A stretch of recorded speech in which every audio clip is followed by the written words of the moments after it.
તબીબી સ્તરે સતત આગળ વધતું સુરત શહેર કે જ્યાં વધુ અત્યાધુનિક સુવિધા બાબતે વર્ષોથી આંખની તબીબી સેવા બાબતે નામના ધરાવતું અને આંખોની સારવાર ક્ષેત્રમાં શ્રેષ્ઠતા 30 વર્ષ પૂર્ણ થવા નિમિત્તે centre for sight group of eye હોસ્પિટલે તેના સુરત કેન્દ્ર ખાતે advancing refractive care and centre excellence વિષય પર જનજાગૃતિ તથા ઇન્ટરેક્ટિવ સત્રનું આયોજન કર્યું હતું કે જ્યાં આ કાર્યક્રમમાં આંખના નિષ્ણાંતો, દર્દીઓ તથા સમુદાયના સભ્યોએ ભાગ લીધો હતો અને વિઝન કરેક્શન તથા સમગ્ર આંખોની સંભાળ ક્ષેત્રમાં થયેલી નવીનતમ પ્રગતિ પર ચર્ચા કરી હતી।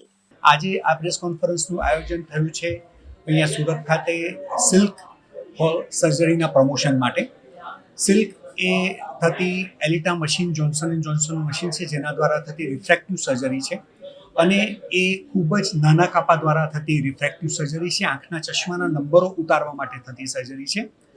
આ સર્જરીનો સૌથી મોટો ફાયદો એ છે કે એ પેઇનલેસ છે, એ બ્લેડલેસ છે અને આ સર્જરી પછી દર્દીને ફક્ત એક જ દિવસમાં રાહત થઈ જાય છે।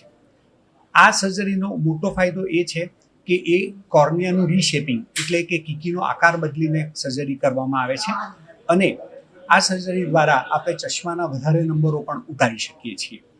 બીજો ફાયદો એ છે આ સર્જરીનો કે તમે આ સર્જરીમાં કોઈ પણ કાપો ન હોવાથી પેશન્ટને ઓપરેશન પછી ડ્રાય આઈ પણ ખૂબ જ મિનિમમ થાય છે અને આ સર્જરી દ્વારા જ્યારે ઓપરેશન કરવામાં આવે છે તો પેશન્ટને રાહત થતી વખત થાય છે જેથી આપણે પેશન્ટને બીજે દિવસે પોતાની ડ્યુટી જોઈન કરવામાં સારું પડે છે। આ ટેકનોલોજી સાઉથ ગુજરાતમાં સૌ પ્રથમવાર આપણે લાવ્યા છે centre for sight group of હોસ્પિટલમાં સુરત ખાતે અને સાઉથ ગુજરાતમાં આ પ્રથમવાર આપણી પાસે છે જેથી આપણે આ સાઉથ ગુજરાતની જનતા માટે આ ફેસિલિટી પૂરી પાડી શકીએ।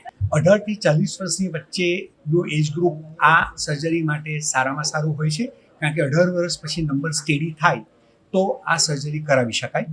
40 વર્ષ પછી નોર્મલી નજીકના નંબરો આવતા હોય જેથી આ એજ ગ્રુપ એ સારામાં સારું છે।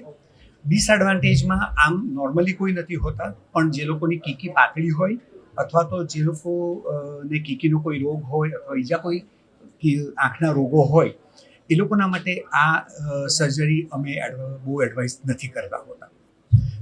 દરેક સર્જરીનો અલગ અલગ ખર્ચો હોય છે પણ સિલ્ક સર્જરી અત્યારે અમે 1,10,000 કરીએ છીએ જે નોર્મલી આમ કન્સેશનલ રેટમાં છે જે 1,40,000 હોય છે અને બદલે અમે 1,10,000 કરીએ છીએ। ડાયાબિટીસ ના દર્દીઓને અમે આમ નોર્મલી એડવાઇસ નથી કરતા હોતા પણ એટલા માટે કે એ લોકોનો ડાયાબિટીસ અનકન્ટ્રોલ હોય તો એના અપડાઉન સાથે નંબરોમાં ખાસો ફરક પડતો હોય છે જેથી અમે ડાયાબિટીસના દર્દીઓ અને આંખના પડદાના રોગો, ઝામરના રોગો કેવા બધા રોગો હોય તો પણ અમે એમને સલાહ નથી આપતા। પ્રેગ્નન્સી અને લેક્ટેશન દરમિયાન પણ फीमेल्स ने हमें आ सर्जरी कराने एब्सोल्युटली ना पाड़ी है।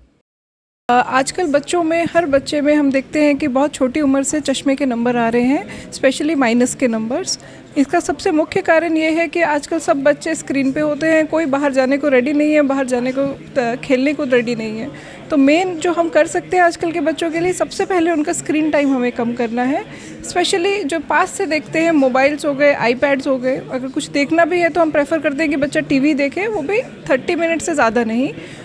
उनका आउटडोर एक्टिविटी बच्चों का हमें बढ़ाना है। आजकल के बच्चे घर में बैठ के मोबाइल देखते रहते हैं, बाहर जाते ही नहीं है। तो सनलाइट आइज़ में लगना बहुत ज़रूरी है। उनको मिनिमम 2 घंटा बाहर खेलने दो। और अगर हम इंटरवल्स में भेजेंगे उनको, जैसे थोड़ी देर सुबह, थोड़ी देर शाम को, तो और बेटर होता है। तीसरा, जब भी वो स्क्रीन देख रहे हैं थोड़ा डिस्टेंस से देखें, दूर से देखें। इसका एक रूल होता है कि फेस और हमारे जो बुक्स हो गई या फिर कोई भी स्क्रीन हो गया उसमें एल्बो जितना डिस्टेंस होना चाहिए। 20 सेंटीमीटर से कम अगर डिस्टेंस पे बच्चे देखते हैं स्क्रीन तो और वो बच्चों को ख़राब करता है आइज़ को।